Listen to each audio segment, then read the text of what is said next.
అహ్మదాబాద్ వేదికగా జరిగిన సూపర్ 8 మ్యాచ్లో భారత్పై దక్షిణాఫ్రికా ఊహించని భారీ విజయం సాధించింది. సఫారీలో ఆల్రౌండ్ షోతో అదరగొట్టి ఇండియాకు ఎక్కడా కోలుకోయే అవకాశం ఇవ్వకుండా మట్టి కరిపించారు. ఇక ఈ విజయం తర్వాత దక్షిణాఫ్రికా కెప్టెన్ ఎయిడెన్ మార్క్రమ్ చాలా ఉత్సాహంగా కనిపించారు. జట్టు సమన్వయం మరియు బౌలర్ల ప్రదర్శన పట్ల ఆయన గర్వంగా మాట్లాడారు.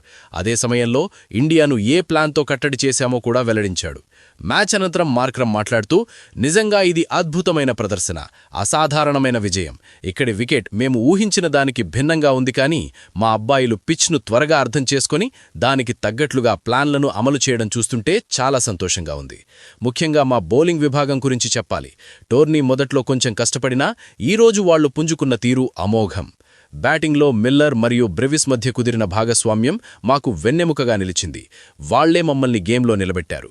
పిచ్ కొంచెం స్పాంజీగా ఉండటంతో అనవసరమైన ఈగోలకు పోకుండా గ్యాప్స్లో బంతిని నెడుతూ వేగంగా పరుగులు తీయాలనుకున్నాం.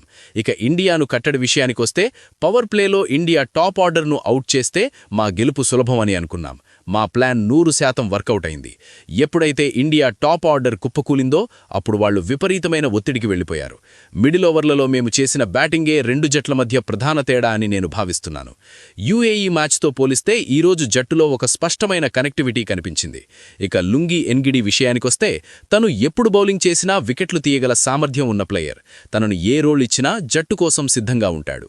ఇప్పుడు ఈ విజయాన్ని ఎంజాయ్ చేసి తదుపరి వెస్టిండీస్ మ్యాచ్ కోసం మా మనసులను సిద్ధం చేసుకుంటామని మార్క్రమ్ చెప్పుకొచ్చాడు.